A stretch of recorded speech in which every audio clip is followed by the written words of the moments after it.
என்ன ஞாபகப்படுத்துங்க.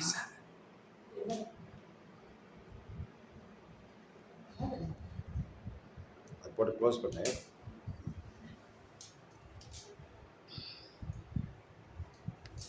அப்படியே எடுத்து அதை இப்போ எடுத்த உள்ள ஃப்ரிட்ஜில் வைங்க அப்படியே ரெடி.